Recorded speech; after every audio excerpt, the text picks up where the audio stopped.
Hello दोस्तों, कैसे हो आप सभी। आज अपन एक ऐसी कहानी की बात करेंगे जिसे सुनने के बाद आपके रोंगटे खड़े हो जाएंगे। तो शुरू करते हैं कि कहानी के बारे में। सन 2003 की बात है। 21 साल की लड़की सुनीता अमित राय की कोचिंग में क्या कर रही थी, तैयारी कर रही थी। कुछ घर की परिस्थितियों के कारण उसके क्या हुआ, केमिस्ट्री का सब्जेक्ट पीछे चल रहा था। केमिस्ट्री का सब्जेक्ट पीछे चलने के कारण उसने क्या किया, अमित राय को बोला कि मैं सब्जेक्ट में पीछे हूँ, आप मुझे अपने घर पे होम ट्यूशन दो ताकि मेरा केमिस्ट्री का सब्जेक्ट क्या हो सके, जल्दी से कवर हो सके। तो अमित राय ने हाँ भर दिया। सुनीता उनके घर जाने लगी। घर जाकर पढ़ाई हो रही थी। धीरे धीरे दोनों के बीच में नज़दीकी आई। ये सब तो चल रहा था, लेकिन बात है 14 अप्रैल 2003 की बात है। हुआ ये कि सुनीता उनके सुनीता के कमरे से चिल्लाने और चीखने और चिल्लाने की आवाज़ आई। भाई जल्दी से रूम में गया, देखा कि सुनीता बेड पे लेटी पड़ी है, उसके मुंह से झाग निकल रहे हैं। मुंह से झाग निकल रहा है। भाई ने देखा क्या हुआ, उसके मुंह, तब पूछा कि क्या हुआ। उसके मुंह से एक नाम निकला, अमित अमित। उसके बाद भाई जल्दी से उसको हॉस्पिटल लेके गया।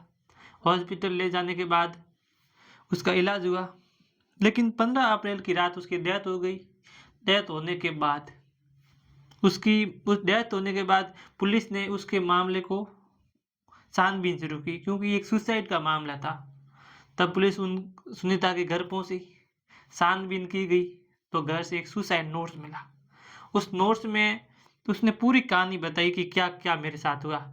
उसने बताया कि मैं अमित राय की कोचिंग में पढ़ रही थी, अमित राय या अशोक राय की कोचिंग में पढ़ रही थी, लेकिन मेरा केमिस्ट्री का सब्जेक्ट कुछ पीछे रह गया था। परिवार की परिस्थितियों के कारण मैं उस क्लास को डेली नहीं कर पा रही थी। तब मैंने अमित को बोला कि आप मुझे होम ट्यूशन घर में पढ़ाओ। अमित ने हाँ भर दिया। धीरे धीरे दोनों में नज़दीकी आई। हम एक दूसरे से प्रेम करने लगे। लेकिन धीरे धीरे एक दिन की बात है कि अमित ने मेरे को कोल्ड ड्रिंक पिलाई और मैं मेरे को कुछ पता नहीं चला कि मेरे साथ क्या हुआ। हम दोनों धीरे धीरे एक दूसरे के करीबी हो गए, एक दूसरे से प्रेम भी करने लगे। ये सब चल रहा था। साथ ही साथ ये हुआ कि एक दिन की बात है, पहले अमित ने हाँ बोल दिया कि शादी के लिए, कि मैं मतलब उस नोट्स में लिखा है कि शादी के लिए अमित ने हाँ बोल दिया। और एक दिन अमित ने सुनीता से कहा कि आपको मेरे फ्रेंड के साथ फिजिकल रिलेशन बनाना होगा। तब सुनीता ने ये सुना तो वो हैरान हो गई। एक तो शादी से मुकर गया था अमित राय, दूसरा उस नोट्स में लिखा है कि नोट में ये लिखा है कि उसने मेरे अन्य फ्रेंड अमित ने अपने फ्रेंड के साथ रिलेशन बनाने को बोला। तब मैं हैरान हो गई कि ये क्या हो रहा है। मैं क्या अपने परिवार, क्या अपने समाज को मुंह दिखाऊंगी, सब क्या होगा, मैं परिवार की स्थिति क्या होगी, मैं समाज में क्या बताऊंगी। ये सुन के उसने अपना डिसाइड लिया, ऑप्शन लिया कि मैं क्या कर लूँ, सुसाइड कर लूँ। तो मेरे सुसाइड के लिए कौन जिम्मेदार है, अमित राय या अशोक राय जिम्मेदार है। पुलिस ने अमित राय को हिरासत में लिया। उसके ऊपर लोअर कोर्ट में फैसला चला। लोअर कोर्ट ने इस फैसला दिया और लोअर कोर्ट ने क्या कहा, लोअर कोर्ट ने कहा कि खुदकुशी के लिए उकसाने के लिए आपको 10 साल की सज़ा दी जाती है, तथा रेप के मामले में आपको उम्र कैद की सज़ा दी जाती है। अब 10 साल और उम्र कैद, तो उम्र कैद की सज़ा माना जाएगा 10 साल की, क्योंकि उम्र कैद के बाद 10 साल क्या, तो उम्र कैद की सज़ा के बाद अब ये फैसला आ गया। तिहाड़ जेल में कैदी के रूप में और उसको जेल में सज़ा काटना शुरू कर दिया। धीरे धीरे समय बीतता गया। बात आती है सन 2008 की। यूपीएससी का एग्ज़ाम देता है कौन, अमित। प्री क्लियर करता है, मेंस देता है। मेंस होने के बाद इंटरव्यू क्लियर करता है।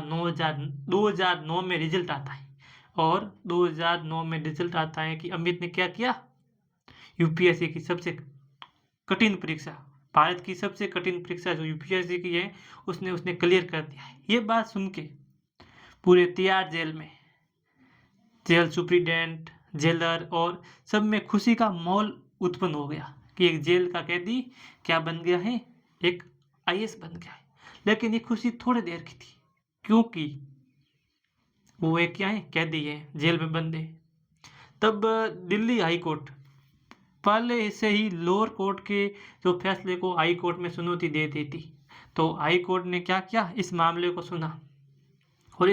सुना और उसने अपना 2009 में फैसला दिया और दिल्ली हाई कोर्ट ने उसके सुनीता के सुसाइड नोट्स को पढ़ा और उसमें से पहली बात निकली कि प्रत्यक्ष रूप से खुद खुशी के लिए उकसाने का अमित जिम्मेदार नहीं है। अमित ने खुदकुशी के लिए उकसाया नहीं है, उसके कोई सबूत नहीं मिलते। अगर वो जहर ला कर देता और कुछ सुसाइड के लिए बोलता तब तो वो जिम्मेदार होता। प्रत्यक्ष रूप से अमित जिम्मेदार नहीं है। और रेप की बात है तो दोनों दूसरे से प्रेम करते थे, तो ये जबरदस्ती नहीं है, एक दूसरे से प्रेम करने के कारण इसे रेप नहीं माना जा सकता है।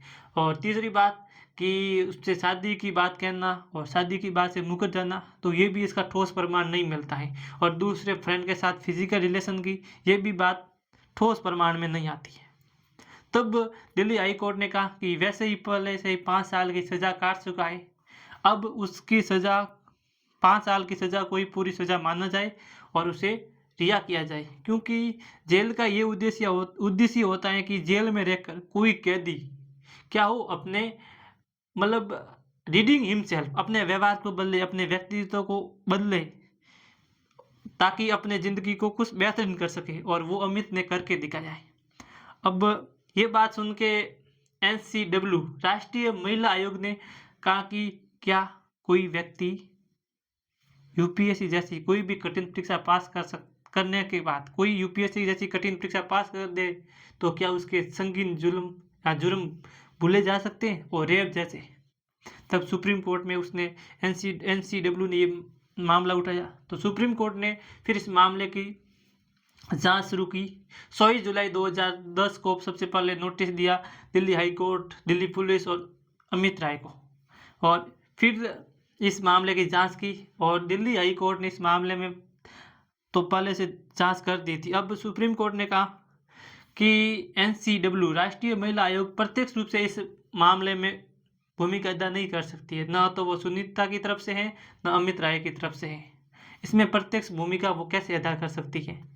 तब और इस बात को फिर वो सुप्रीम कोर्ट फाइनल कहते हैं कि अमित को रिहा किया जाता है और उन्हें सिविल सेवा की ट्रेनिंग दी जाती है।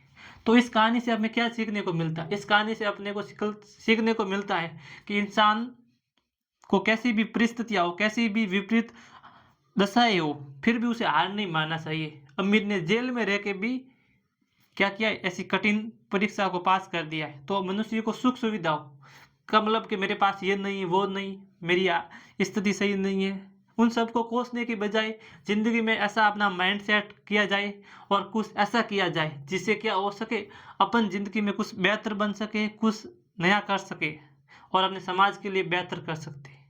तो अमित राय की ज़िंदगी से अपने को यही सीखने को मिलता है कि अपने को कभी कैसी मतलब परिस्थितियों का रोना नहीं रोना है कि मेरे पास ये नहीं वो नहीं। जितने भी संसाधन है उसमें अपने आप को बेहतरीन बनाओ और ज़िंदगी में कुछ ऐसा करो जिससे आपको अपना समाज याद कर सकता है। तो दोस्तों ये कहानी थी। बहुत बहुत धन्यवाद आपका। Thank you so much.